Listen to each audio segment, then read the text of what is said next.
I wiped down table 7 for the third time, knowing what would happen next. "Can we switch sections?" the hostess whispered, gesturing toward the couple approaching. They specifically asked for someone else. Someone who could hear. Someone normal. 5 years as a deaf waitress, and I still wasn't used to being the last choice.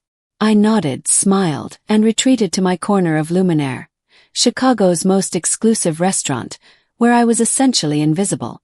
My section stayed empty until 8 p.m. That's when he walked in.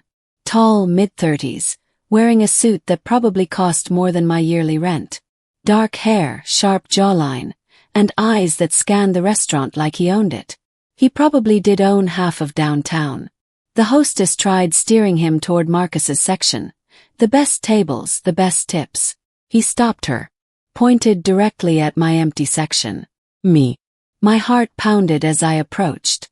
I pulled out my notepad, ready for the usual charade of pointing and nodding, watching his lips carefully while he ordered. But he didn't speak. His hands moved. "Good evening," he signed, his fingers forming the words with perfect fluency. "I've been looking forward to meeting you, Maya." I nearly dropped my notepad.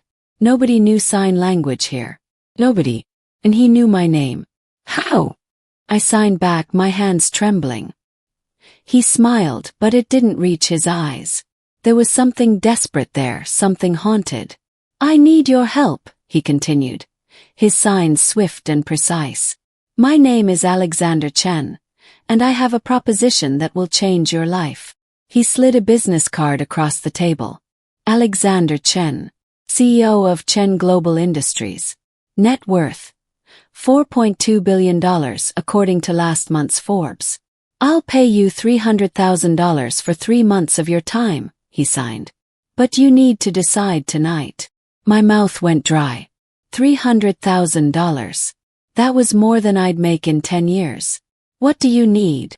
I signed, though every instinct screamed this was too good to be true. His jaw tightened. "My daughter. She's 16 and 3 months ago, she lost her hearing in a car accident. She won't speak, won't sign, won't let anyone in." Pain flickered across his face. "She's drowning, Maya, and I'm losing her." "Why me?" "Because you understand what she's going through. Because you survived it." He paused. "And because she can never know I hired you." "What?" I said aloud, forgetting to sign. "She has to think you're a family friend. If she knows you're paid help, she'll shut down completely." This was insane. Lying to a traumatized teenager. Pretending to be something I wasn't. "I can't." $500,000, he signed quickly. "Final offer. Plus medical benefits for your mother." Froze. He'd researched me. Knew about Mom's MS treatments we couldn't afford. "How do you know?" "I know everything about you, Maya Rodriguez. Including why you became a waitress instead of finishing your degree." His eyes held mine. "I know what it's like to have dreams stolen by silence." Something in his expression told me he wasn't just talking about his daughter. "One dinner," he signed. "Tomorrow night at my home. Meet Lily. If you can't help her, walk away. No obligations." He stood, leaving 5 crisp $100 bills on the table. "The car will pick you up at 6 p.m. Your address is..." "How do you know where I live?" Cut him off. For the first time his mask slipped. Saw fear. "Because I've been watching you for 3 weeks, trying to find the courage to ask." He walked away, leaving me standing there with shaking hands and a business card that felt like a bomb. On the back, written in elegant script, "She's attempted suicide twice. Please." The black Mercedes arrived exactly at 6 p.m. I'd spent all night researching Alexander Chen. Forbes called him the Ice King of Finance, a man who'd built an empire through ruthless acquisitions and zero tolerance for weakness. His divorce from socialite Victoria Ashford had been Chicago's scandal of the decade. But nowhere did it mention he knew sign language. The Chen mansion sat on 5 acres in Lincoln Park. As we passed through the gates, my stomach churned. I didn't belong here, surrounded by perfectly manicured gardens and marble fountains. Alexander met me at the door, trading his power suit for dark jeans and a simple black sweater. He looked younger, more human. "Thank you for coming," he signed. "She doesn't know about tonight. I told her a friend was visiting." "You're already lying to her," I signed back. "I've been lying to her for months," he admitted. "Telling her everything will be fine. That she'll adjust. That I understand." His hands dropped. "But I don't. And she knows it." He led me through rooms filled with priceless art and uncomfortable silence. The house felt like a museum, beautiful and dead. "She's in the music room," he signed. "She used to play piano. Now she just sits there." We stopped outside an ornate door. "What should I say?" he asked. "The truth. Just not all of it." He opened the door. The girl sat at a grand piano, her back to us, staring at the keys without touching them. Long dark hair, thin shoulders hunched forward. She wore noise-canceling headphones, a cruel irony I understood too well. Alexander touched her shoulder. She flinched violently, spinning around. Chen had her father's eyes, but where his were guarded, hers were raw wounds. Dark circles underneath, cheeks too hollow. She was beautiful and broken. "This is Maya," Alexander signed. She's deaf too. I thought you two might." Lily's hands flew. "You hired a babysitter." "Seriously?" "No," I interrupted, stepping forward. "I'm a friend of your father's. He didn't hire me." The lie tasted bitter. She studied me with laser focus. "Prove it. When did you meet him?" My mind raced. "A while ago. At a charity event." "Which one?" "The..." I glanced at Alexander desperately. Lily laughed, a silent, joyless sound. "You're a terrible liar. Let me guess, he promised you money. Told you some sob story about his poor deaf daughter." "Lily," Alexander started. "Don't." Her hands shook with rage. "I'm not some project to fix. I'm not broken." "I never said you were," I signed quickly. "And you're right. He did ask me to come. But not because you're broken."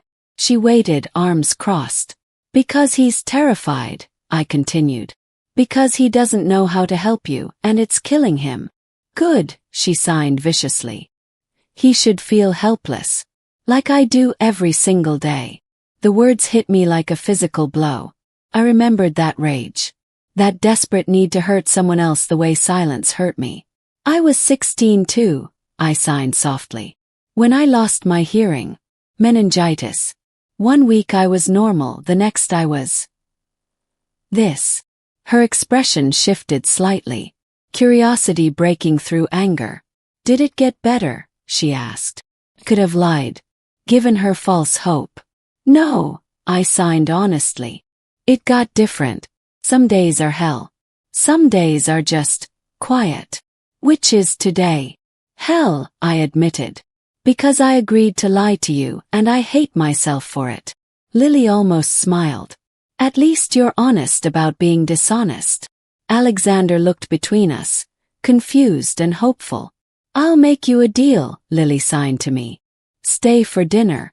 If you can eat my father's cooking without puking, maybe you're brave enough to deal with me." "You cook?" I asked Alexander. He looked embarrassed. "I'm learning.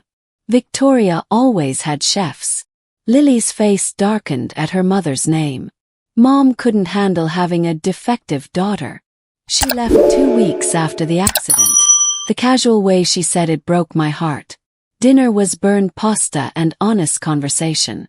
Lily tested me with impossible questions about hearing loss, grief, rage. I answered truthfully, watching Alexander realize how little he actually understood about his daughter's world. At 9 p.m., Lily stood abruptly. "Same time next week," she signed to me. "If you want," I replied. "I do." He paused. "But I still think you're lying about something."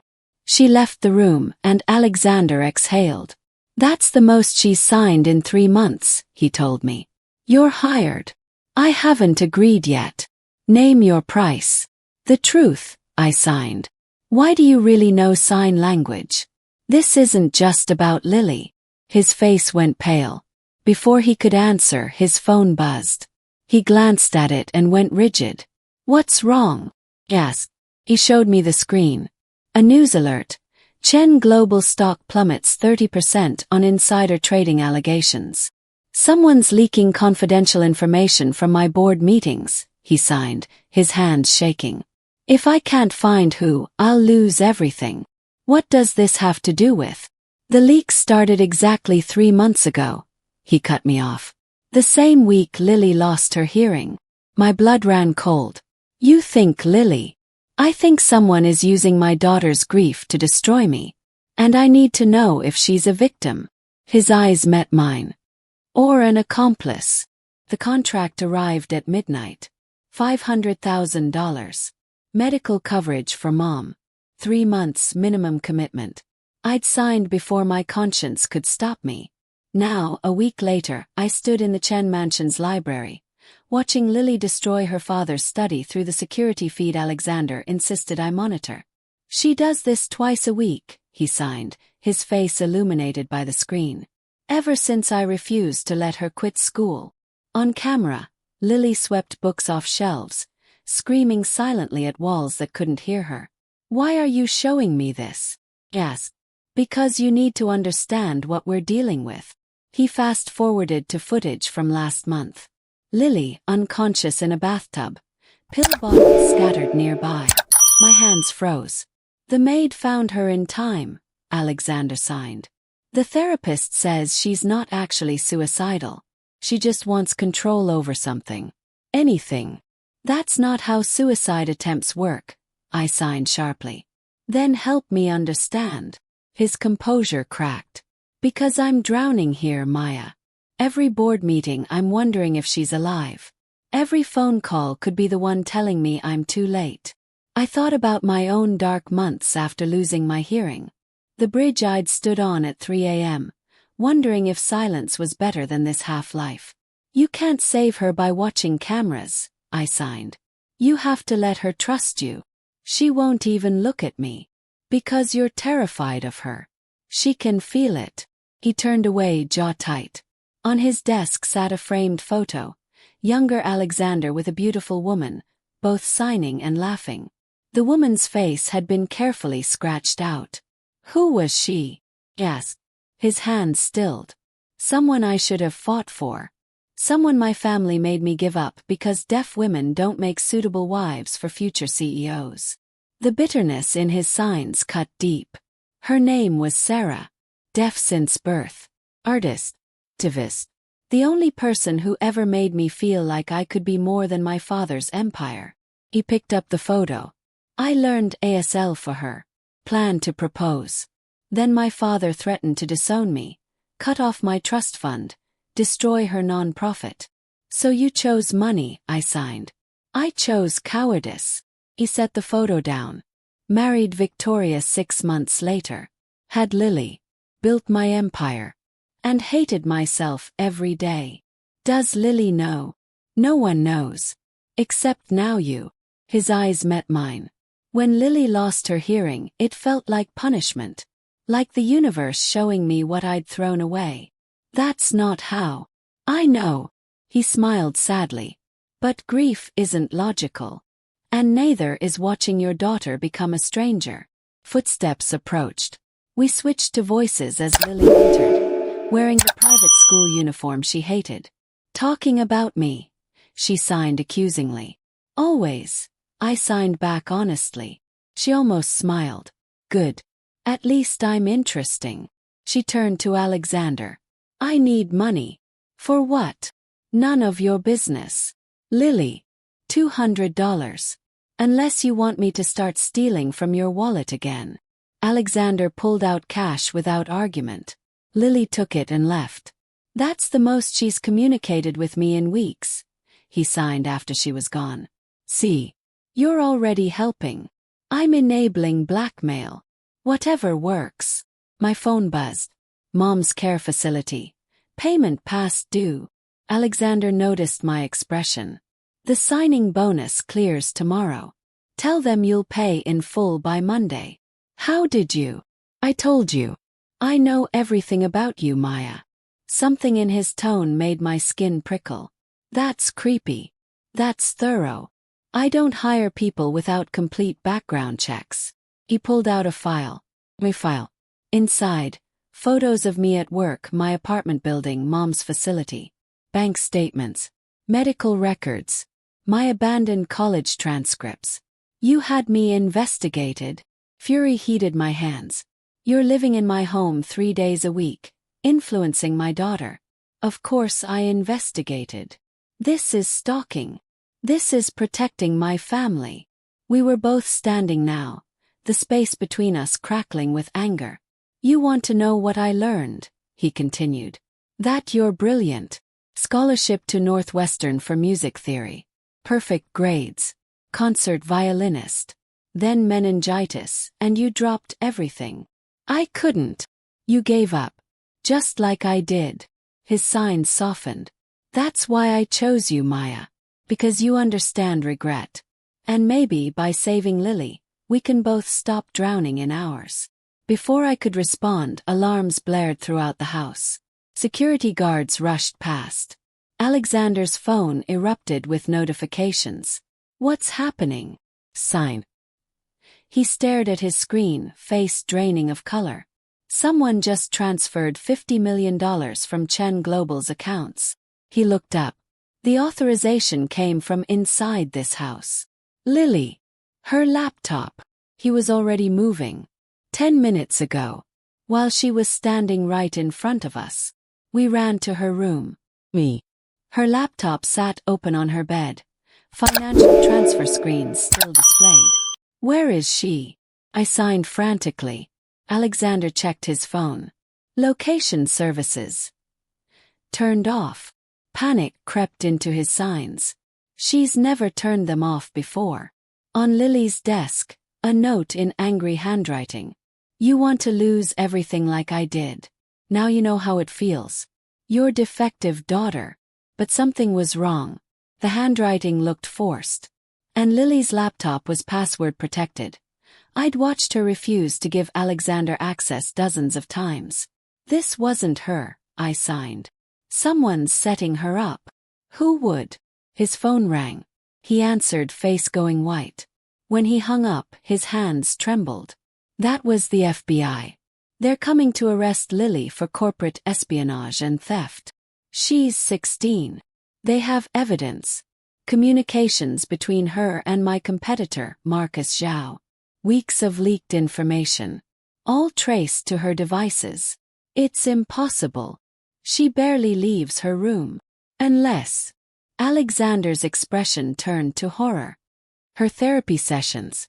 Line. With Dr. Morrison. What about them? They're during my board meetings. Every Tuesday. For 90 minutes.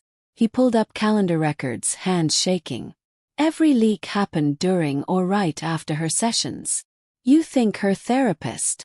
I think someone's been watching Lily Red Lips through her camera during my confidential calls. My stomach dropped. She told me she taught herself to read lips.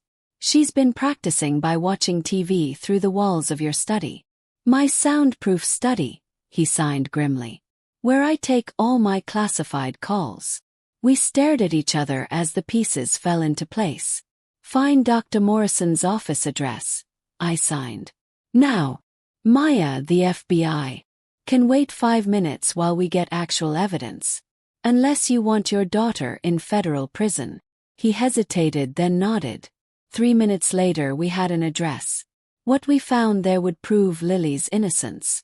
But it would also reveal a conspiracy that went deeper than either of us imagined. One that had been targeting the Chen family for 16 years. And I was about to become its next victim. The therapist's office was dark. Alexander picked the lock while I kept watch. Inside, Dr. Morrison's desk held the evidence we needed, and the nightmare we'd feared. Look at this, Alexander signed, pulling up files on the computer. Videos. Dozens of them. Lily's therapy sessions, but with a second screen recording. Alexander's study wall, visible through a window reflection in Lily's glasses. She was using Lily's glasses camera. I signed, sick to my stomach. That's how she saw the board meetings. There's more. Alexander opened an encrypted folder. Inside. Communications with Marcus Zhao, Alexander's business rival. Payments totaling $2 million. And a contract dated 16 years ago. My hands froze mid-sign. What is that? A kill order, Alexander signed, his face ashen. For my ex-fiancée. For Sarah. The room spun. Your father. I couldn't finish. Had her murdered when I wouldn't break up with her. His hand shook violently. They made it look like an accident. Art gallery fire. 3 victims. I never suspected. How does Morrison? She's Zhao's daughter. Alexander pulled up a photo. Young Marcus Zhao with a teenage girl. Dr. Morrison. Sarah was her mentor. Zhao blamed me for her death. Swore to destroy everything I built. By using Lily. By using everyone I cared about. He turned to me. Maya, you need to leave. If they know we found this. Footsteps outside. We ducked behind the desk as the door opened. Dr. Morrison entered, followed by Marcus Zhao himself. Told you the girl's useless now, Morrison said. The FBI will arrest her tonight. Chen will be too busy with legal battles to stop the takeover. What about the waitress? Zhao's voice was cold. Chen's gotten attached. Maya Rodriguez. Collateral damage. She knows nothing. Make sure of it. They left. We waited in crushing silence. They're going to kill me, I signed. No. Alexander's face hardened. We're ending this tonight. But first we save Lily. How? The FBI isn't coming. He showed me his phone. That call was Zhao's people, spoofed number. They needed us panicked and separated from Lily. Where is she? Exactly where they told her to be. He pulled up Lily's location history. Disabled on her phone, but her smartwatch still broadcasting. The city aquarium. Closing in 20 minutes. It's a trap, I signed. I know. He grabbed my hand. But she's my daughter. I'm going. Then I'm coming too. We ran. The aquarium was deserted. Blue light from massive tanks casting everything in an underwater glow. We found Lily in the shark exhibit, sitting on the floor, staring at the glass. Lily! I signed, running forward. She turned, face streaked with tears. Maya! What are you doing here? Saving you from making a huge mistake. The only mistake was trusting anyone. He stood. Dr. Morrison told me everything. How Dad's responsible for that deaf artist's death. How he's been lying about caring about me. Morrison's the liar, Alexander signed, approaching slowly. She's been using you, Lily. Using your grief to destroy me. You're the one who destroyed everything. Lily's signs were violent. Mom left because of you. I lost my hearing because you couldn't even drive me to school yourself. Had to send a driver who ran a red light. The accusation hung in the air like poison. You're right, Alexander signed quietly. I failed you. Failed your mother. Failed Sarah. I failed everyone I ever loved. So why should I trust you now? Because I'm done running. He pulled out his phone, showing her the evidence. Morrison killed a woman I loved. She's been manipulating you for months. And tonight, she planned to kill Maya and frame you for it. Lily's face went white. I can't prove I'm a good father, Alexander continued. But I can prove I love you, even if you hate me. Even if you never forgive me. Movement behind us. Morrison emerged from the shadows, gun in hand. Touching, she said. Really? But you've become a problem, Mr. Chen. Alexander stepped in front of Lily and me. Let them go. This is between us. No. Morrison's smile was cruel. This is about making you watch everyone you love die. Just like I watched Sarah burn. She aimed at Lily. Time fractured. I saw Alexander move, saw Lily scream, saw the flash, and felt nothing. When I opened my eyes, I was on the ground. Alexander on top of me, blood spreading across his white shirt. No, I signed frantically. No, no, no. Lily, he signed weakly, looking past me. Run. But Lily wasn't running. She was charging Morrison, silent fury incarnate. The gun went off again. This time it hit the massive shark tank behind Morrison. Water exploded outward, thousands of gallons flooding the room. Morrison went down, swept away by the current. Security arrived, drawn by alarms. Paramedics. Police. I held Alexander's hand as they loaded him into the ambulance. His signs barely visible. Take care of her, he managed. Promise me. You're going to be fine, I signed, tears blurring my vision. Promise. I promise. Lily sat beside me in the hospital waiting room, both of us soaked and shaking. Is he going to die? She signed. I don't know. I told him I hated him. Tears streamed down her face. Those might be the last words I ever said. I pulled her into my arms, this broken girl who'd saved us all. The surgeon appeared at dawn. He's stable, the interpreter signed. But there's something you should know. My heart stopped. The bullet damaged his spinal cord. Mr. Chen may never walk again. Lily's hands flew to her mouth. Can we see him? Yes. He's asking for both of you. Alexander lay in the hospital bed, pale but alive, his hands resting on his chest. When he saw Lily, tears spilled down his face. I'm sorry, she signed. For everything I said. For not seeing. You have nothing to apologize for, he signed back. I'm the one who's sorry. For all the years I chose work over you. For not being there after the accident. For failing you the way I failed Sarah. Who was she? Lily asked. Really? So he told her. Everything. About Sarah, about the threats, about choosing his father's empire over love. About spending 16 years building a fortune while drowning in regret. When you lost your hearing, he signed, I saw a second chance. A chance to finally be the person I should have been for Sarah. For you. By hiring Maya to fix me. By hiring Maya to save us both. He looked at me. Because she reminded me what courage looks like.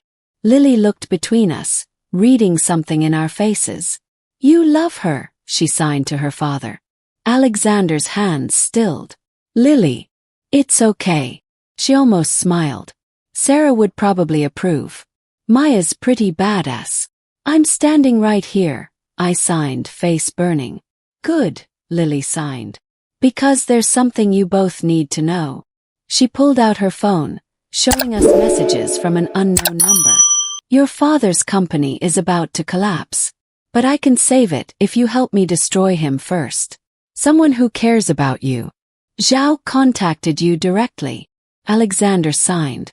Months ago. Before the accident. Lily's face crumpled. The crash wasn't random. He paid the driver to run that red light. He made me deaf to hurt you. The room went silent. He took my hearing because I'm your daughter, Lily continued.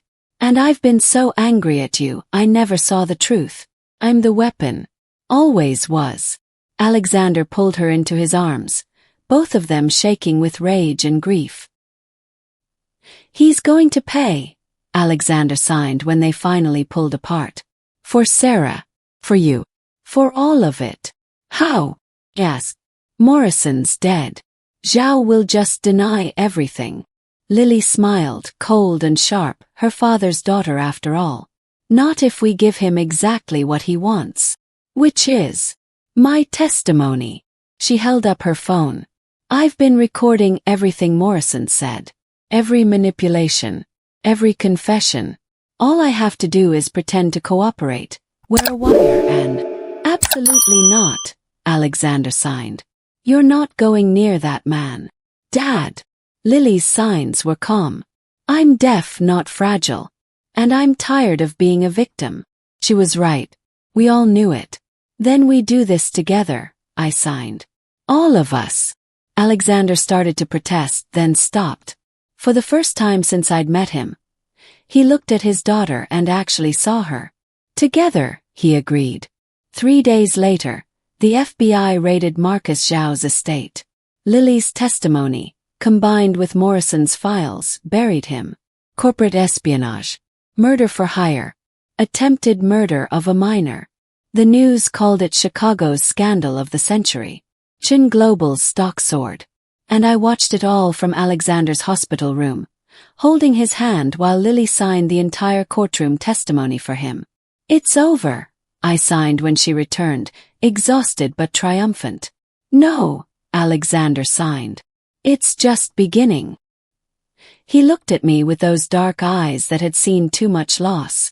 "Stay," he signed simply. "Not as an employee. Not as Lily's companion. Just stay." "Alexander, I know it's insane. We've known each other 3 months. I'm paralyzed. My life is a disaster."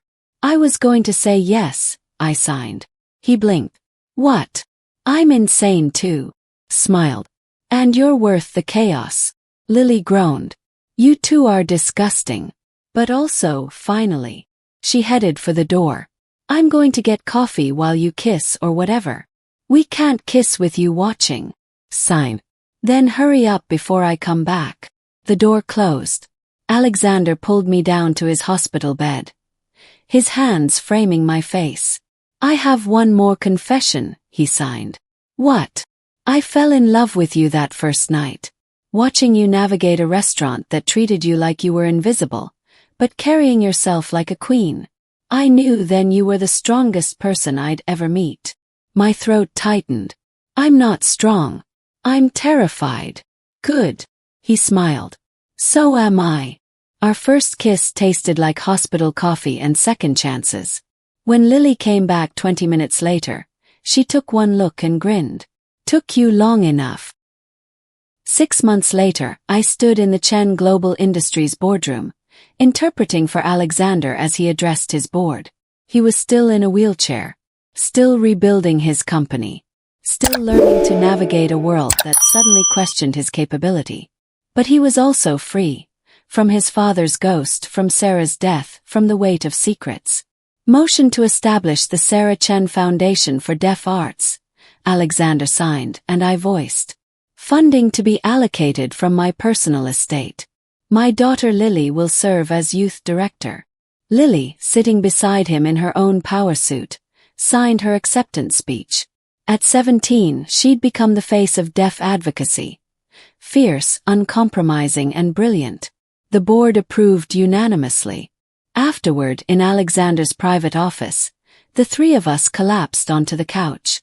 "I can't believe we pulled that off," Lily signed. "I can't believe you wore heels," I signed back.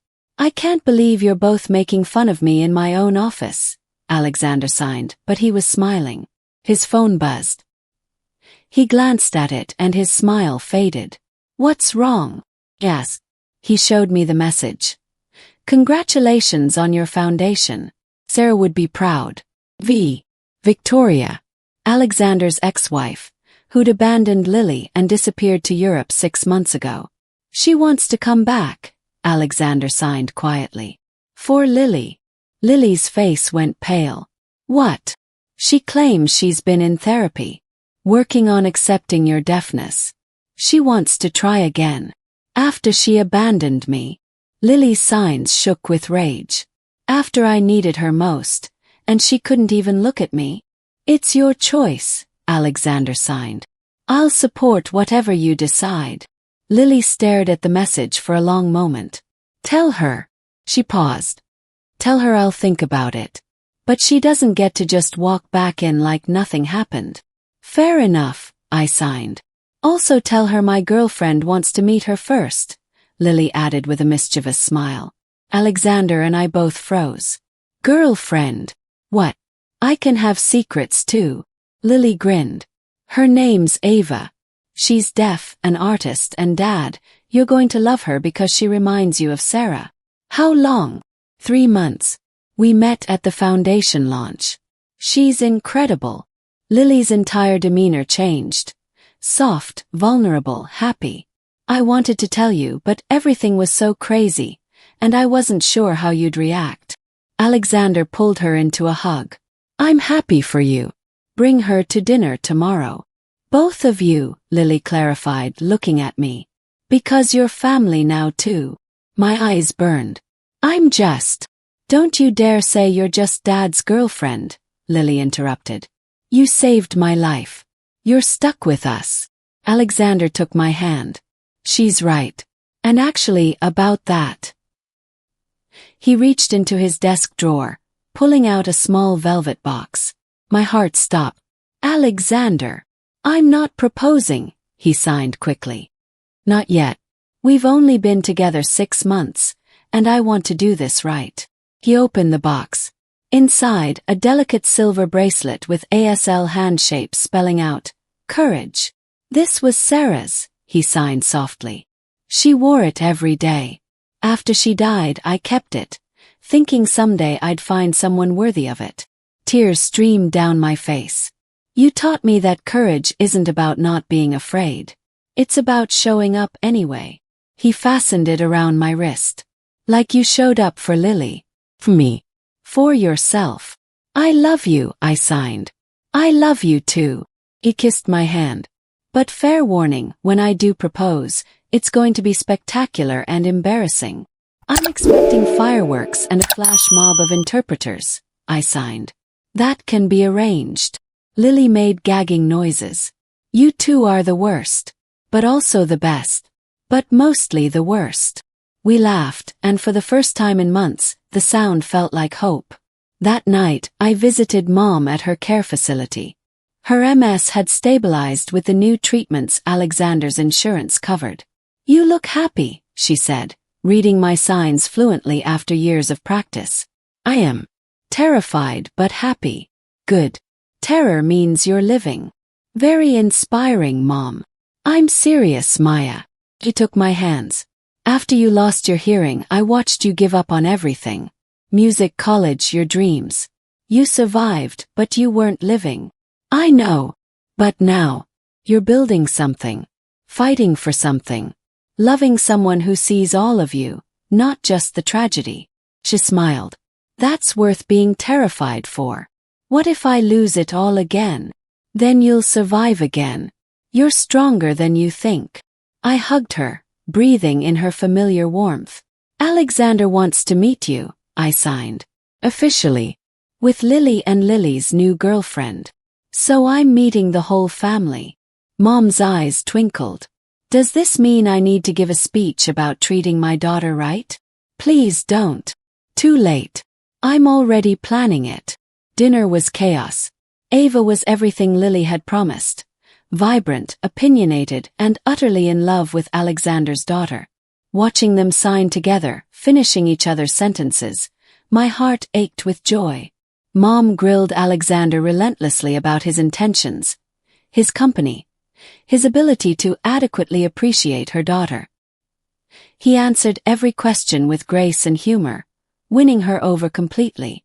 I like him, Mom signed to me in the kitchen. He's good for you. And he's terrified of me, which is appropriate. He's not terrified. He absolutely is. That's how I know he's serious. Back in the dining room, Lily was showing Ava her foundation plans. Alexander watched them with such pure love in his eyes that I had to look away. What are you thinking? He signed to me. That I never thought I'd have this. Family that understands. People who see my deafness as just part of me. Not all of me. You deserve it. All of it. So do you.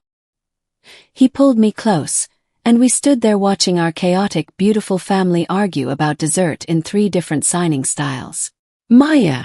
Yeah, thank you. For taking a chance on a broken billionaire and his even more broken daughter. You weren't broken. You were just waiting for the right people to see you clearly. Same to you. The doorbell rang. Alexander frowned. I'm not expecting anyone. He wheeled to the door. Followed. Outside stood Victoria Ashford. Elegant, composed, and completely out of place. Hello, Alexander, she said. I know I should have called, but... Her eyes found Lily through the doorway. I needed to see her. Lily stood frozen, Ava's hand in hers. "Mom," she signed. Victoria's face crumpled. "Baby, I'm so sorry. I know I don't deserve forgiveness, but I'm here to try." The room held its breath. Lily walked forward slowly. "You left me when I needed you most. I know. You made me feel like being deaf was something to be ashamed of. I know. I was wrong. I was scared and selfish, and I failed you completely. Why should I give you another chance?" Victoria looked at her daughter with tears streaming down her face. "Because I'm your mother and I love you. And I've spent 6 months in therapy learning how to be the parent you deserved all along." She pulled out a book, ASL for Beginners. "I'm learning," Victoria signed clumsily. "Slow. But learning." Lily stared at her mother's imperfect signs. Then she stepped forward and hugged her. "Don't screw this up," Lily signed against her mother's shoulder. "I won't give you a third chance. I won't need one." Later, after Victoria left with promises to start family therapy, Alexander and I stood on the balcony overlooking the city. "That went better than expected," I signed. "Lily's stronger than both her parents combined. She gets it from you. And from you." He took my hand. "You know what I realized tonight?" "What?" "I spent 16 years mourning Sarah, thinking I destroyed my only chance at real love." His signs were careful, deliberate. "But I was wrong. She wasn't my only chance. She was my first lesson." "In what?" "In fighting for what matters. In choosing love over fear." He turned to face me fully. "I failed that lesson with Sarah. But I won't fail it with you. Alexander. I know I said I wasn't proposing yet. And I'm not. But I need you to know that when I'm ready, when we're ready, I'm going to ask you to marry me." My breath caught. "And when I do," he continued, "it won't be because I'm trying to replace what I lost. It'll be because you showed me that second chances aren't about fixing the past. They're about building something completely new." "What if I said I'm already ready?" Sign. His eyes widened. "What? What if I said that 6 months of chaos with you has been better than 6 years of safety without you? What if I said I don't need spectacular and embarrassing? I just need you? Maya." "What if I said yes?" Smiled. "To a question you haven't asked yet, but definitely should." Alexander Chen, ruthless billionaire CEO, started laughing. "You're proposing to me. Someone has to. You're taking forever." He pulled me into his lap, the wheelchair be damned, and kissed me until the city lights blurred. "Yes," he signed when we finally broke apart. "To you. To us. To all of it." From inside we heard Lily and Ava cheering, apparently having watched the entire thing. "We have an audience," I signed. "We always will. That's what family means." "Good," I signed. "I wouldn't want it any other way." Then, in the silence between heartbeats, we had all learned the same truth. The most important messages are never the loudest. They're the ones we sign with trembling hands, speak with breaking voices, and trust someone else to truly hear. Alexander learned to fight for love instead of running from it. Lily learned that being deaf didn't make her broken. It made her whole in ways the hearing world couldn't understand. And I learned that courage isn't about not being afraid. It's about showing up anyway. Together we built something louder than words, stronger than sound, and more beautiful than silence. A family that communicated not despite our differences, but because of them. And that, more than any fortune or empire, was worth fighting for. In the silence between heartbeats, we had all learned the same truth. The most important messages are never the loudest. They're the ones we sign with trembling hands, speak with breaking voices, and trust someone else to truly hear. Alexander learned to fight for love instead of running from it. Lily learned that being deaf didn't make her broken. It made her whole in ways the hearing world couldn't understand. And I learned that courage isn't about not being afraid. It's about showing up anyway. Together, we built something louder than words, stronger than sound, and more beautiful than silence. A family that communicated not despite our differences, but because of them. And that, more than any fortune or empire, was worth fighting for.